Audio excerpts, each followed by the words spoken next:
You're listening to Hackers, Code, and Chaos, a production of the National Media Archive. For more information, go to nationalmediaarchive.com. The Hacker, the FBI, and the Fall of Anonymous. The story begins with a 16-year-old in London, Mustafe Al-Bassam, whose childhood fascination with math problems and digital puzzles mutated into something far more dangerous. What began as a casual exploration of online calculators turned into a realization. Most websites weren't built to withstand the curiosity of someone like him. With enough time and cleverness, he discovered, you could turn the web inside out. As his skills matured, so did the stakes. At an age when most teens were worried about exams and acne, Mustafa was already hacking his school's website, unearthing teacher salaries and the hidden rankings of his classmates. But this wasn't just mischief. He had discovered a door. And behind that door was something massive, hidden, and utterly fascinating. This door opened into the underbelly of the internet, where Mustafa soon found a like-minded tribe. The loose, leaderless online collective, known as Anonymous. Under the online alias Tflo, Mustafa joined operations that were more than just vandalism. These were political statements. His first major target, the Prime Minister of Tunisia, during a time of revolutionary upheaval. With a few keystrokes, the front page of an official website was replaced with calls to support revolution. From there, Mustafa's trajectory accelerated. He co-founded a new offshoot group, one with no clear political goal, but a unified drive to expose digital vulnerabilities. They called themselves Lulzsec, or Lulzsec, and for 50 straight days, they made headlines around the world. Their targets were a who's who of power: the Central Intelligence Agency, the Federal Bureau of Investigation, Sony, Nintendo, the Arizona Police Department, the United States Senate, and media outlets like Fox News and PBS. The hacks varied in motive, from mocking poor cybersecurity practices to retaliating against governments and corporations that ignored warnings. Sometimes they replaced web content with absurd jokes. Sometimes they leaked the personal data of millions. And sometimes they simply broke in to prove they could. The PlayStation Network hack alone exposed nearly 25 million users. A breach of PBS saw the group claim, falsely, that Tupac Shakur and Biggie Smalls were alive and living in New Zealand. Mustafa wasn't alone in the chaos. Among the key figures in Lulzsec were Hector Monsegur, known as Sabu, a seasoned Puerto Rican hacktivist with a flair for organization and social engineering; Jake Davis, known as Topiary, who wielded words like weapons, managing the group's public messaging and trolling campaigns; and Ryan Aykroyd, known as Kayla, a master of reverse engineering, who once masqueraded as a teenage girl to outwit rival hacker gangs and conceal his identity. Each member brought something different to the table. Hector, the de facto leader, orchestrated daily ops and mediated internal disputes. Jake spun digital chaos into coherent messaging, often trolling victims with wit and swagger. Ryan, technically gifted and paranoid enough to wire a trip line in his flat that wiped his hard drives if police stormed in, developed tools to scan for vulnerabilities and executed some of the group's most critical attacks. Their cohesion was short-lived, though. Lulzsec's rise was meteoric, but so was its implosion.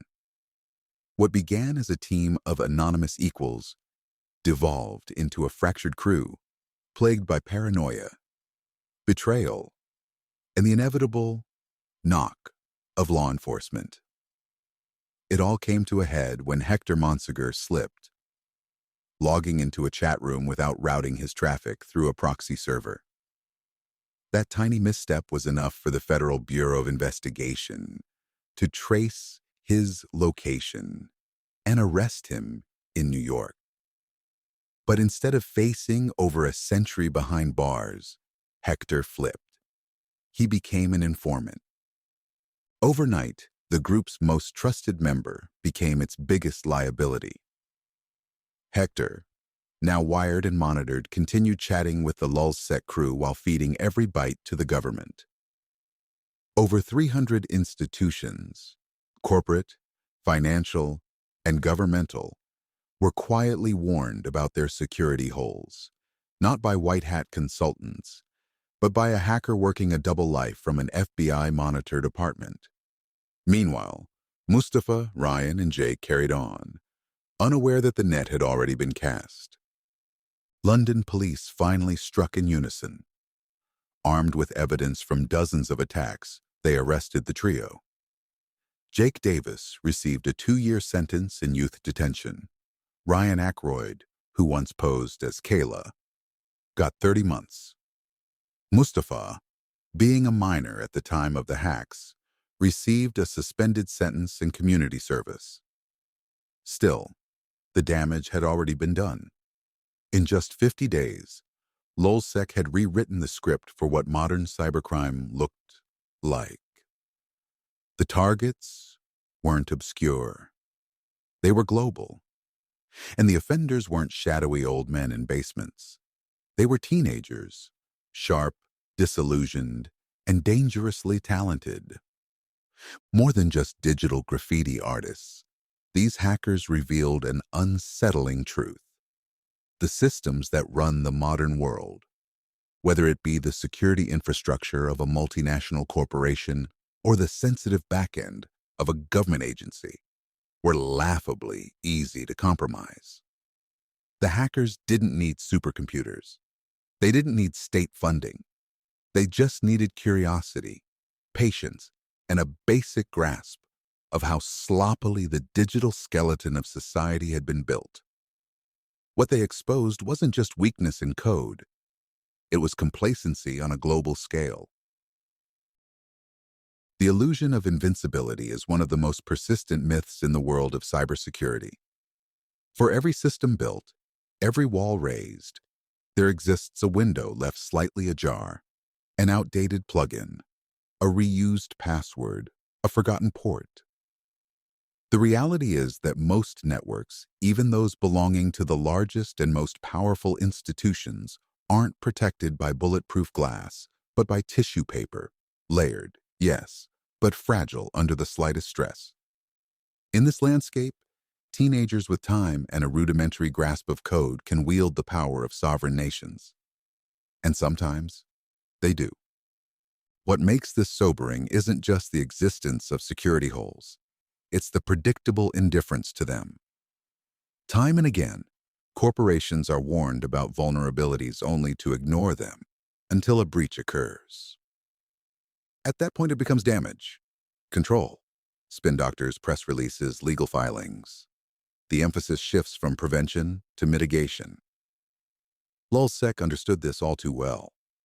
In fact, part of their doctrine evolved around this apathy.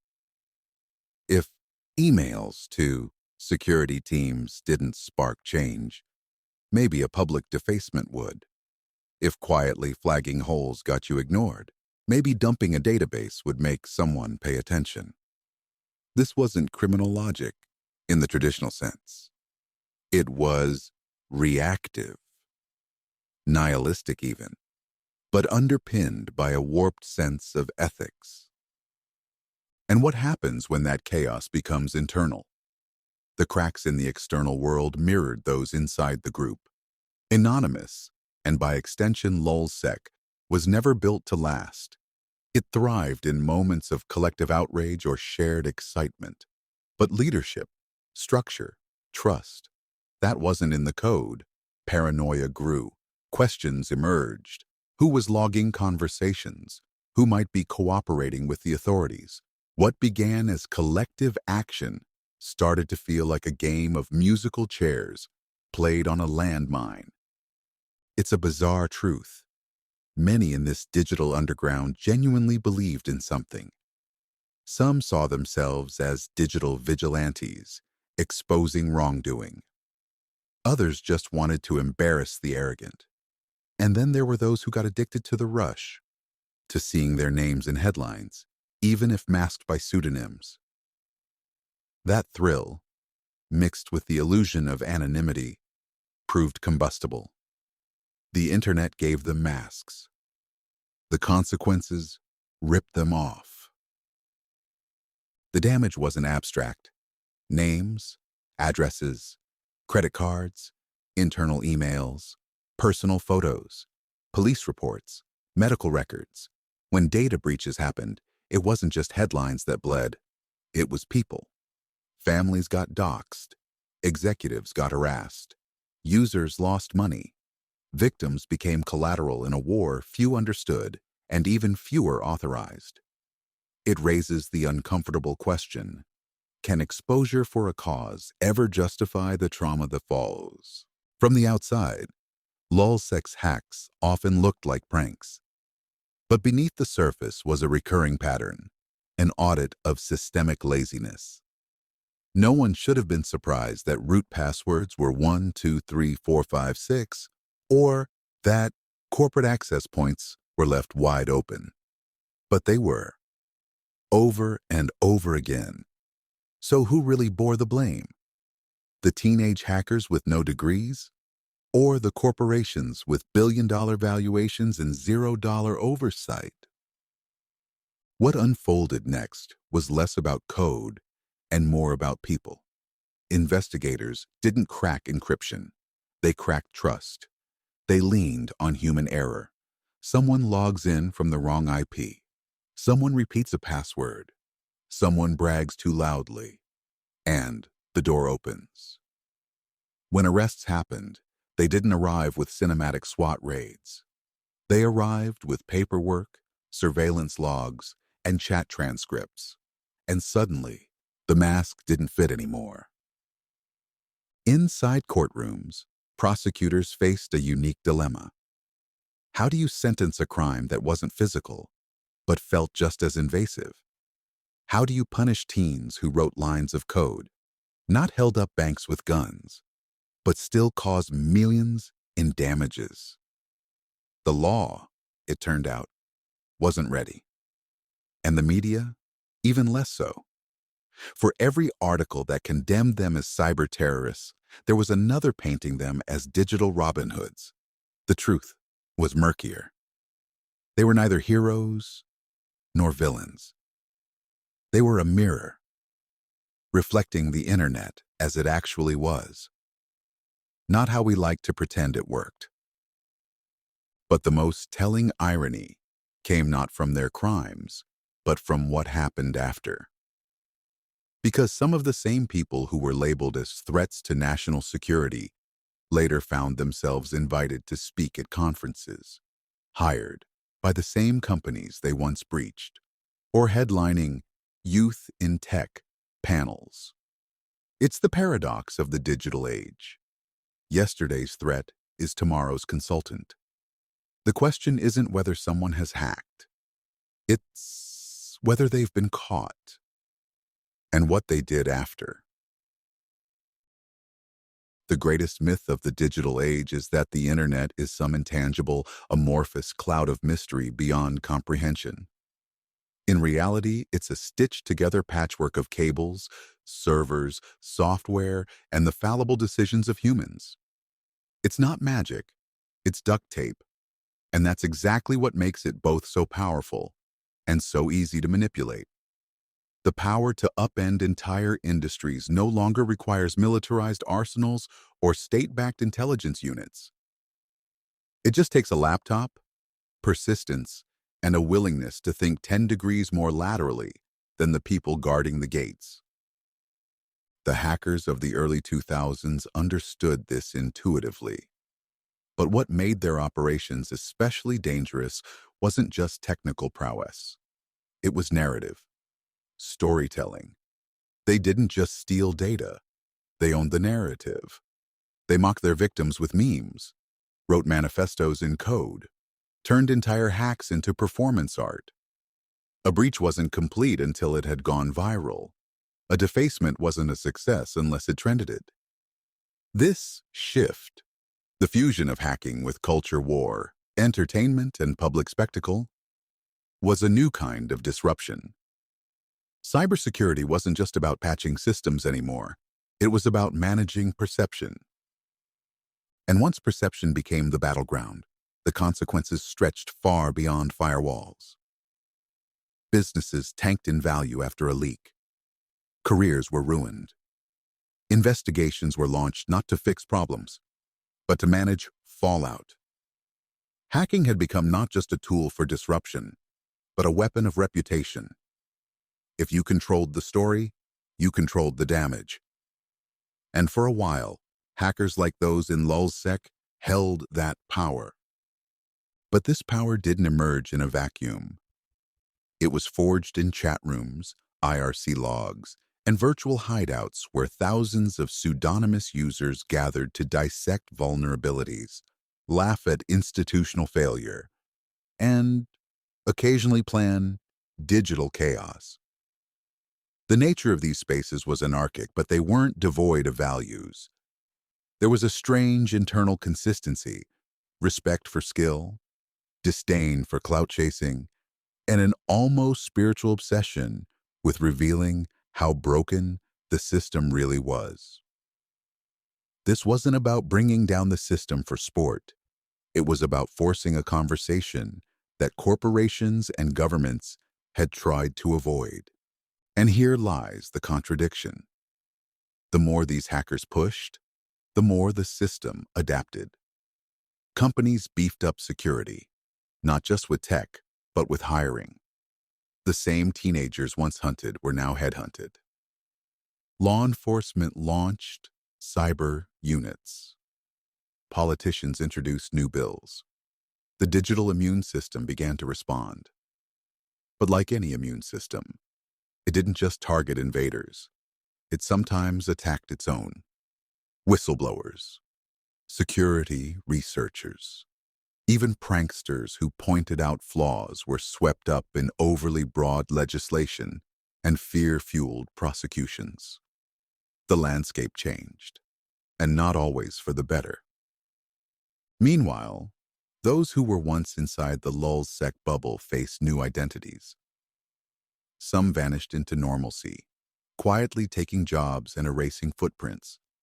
Others re-emerged with rebranded careers.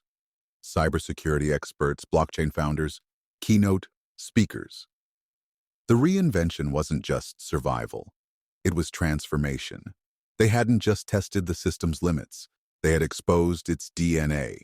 And now many of them were paid to fix it. But for every hacker who found redemption, another fell deeper into a cycle of paranoia, surveillance, or legal retaliation. The justice system, eager to make examples, often failed to distinguish between true malice and misguided rebellion. A 16-year-old writing exploits from a bedroom was treated as if he carried weapons. A prank turned into a felony. The internet didn't allow for nuance, and neither did the courtroom. In this terrain, the ethics of hacking became murkier. Was it ethical to expose flaws without consent if it protected users? Was it right to publish stolen data to pressure a corporation into change? Where did whistleblowing end and harm begin? The Lulzsec saga didn't answer these questions. It made them unavoidable. It forced governments, businesses, and civilians to confront their assumptions about digital power, privacy, and control. So what did we learn? That the internet is vulnerable. That security is a facade without accountability. That teenagers with curiosity can change the direction of billion-dollar companies. That governments will exploit, co-opt, and occasionally applaud those same actions if they align with national interest. But most importantly, that chaos is a feedback loop. The more you ignore the cracks, the louder the noise becomes when they finally split open. The future of hacking isn't found in dim basements or shadowy forums. It's already here, embedded in the algorithms governing everything from elections to insurance claims. The same mindset that once broke into Sony, or the Senate is now working on AI models, blockchain protocols, and automated trading systems. The difference is where the paycheck comes from. The war is no longer about breaching firewalls. It's about shaping the rules of systems before anyone else even knows the game has started. But in this new frontier, the stakes have escalated. Hackers no longer just crash websites or leak passwords. They tamper with data integrity. They manipulate public perception. They write code that governs real-world decisions. Who gets a loan? Who gets a job?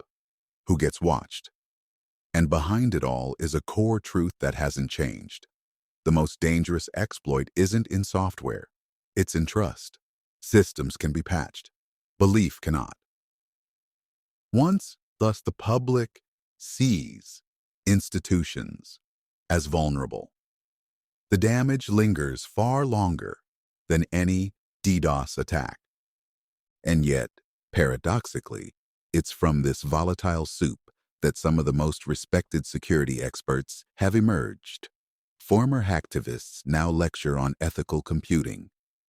Ex-anons build digital identity platforms for governments. The very people once considered national threats now sit on advisory boards, reviewing the security posture of the institutions they once ridiculed. This isn't just irony. It's the life cycle of digital rebellion. First, you're ignored, then you're feared, then you're hired. But don't mistake this co-optation for resolution. The digital battleground has simply migrated.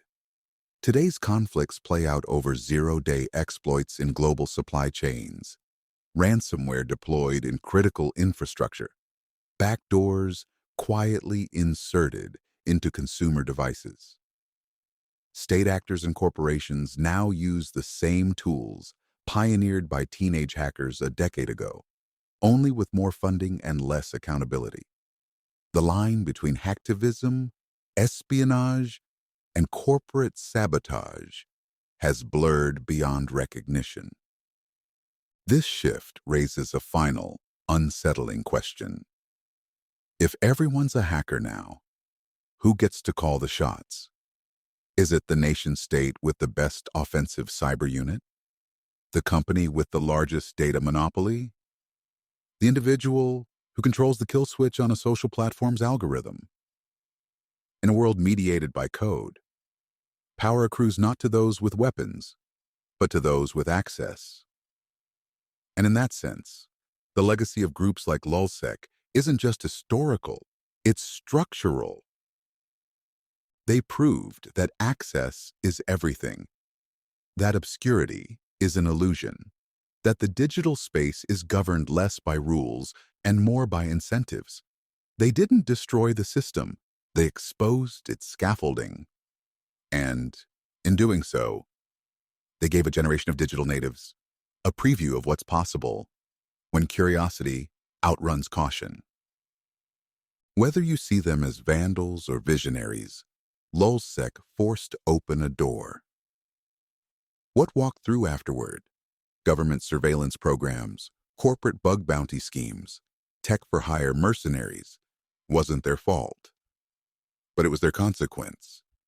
And that's the paradox at the heart of the modern internet, that the people best positioned to break it are now the ones being asked to defend it. In the end, the story isn't really about hackers. It's about fragility, of code, of trust, of institutions, and of the thin digital veneer separating order from entropy. Lulzsec didn't create the chaos. They revealed it. The rest of us just weren't ready to look.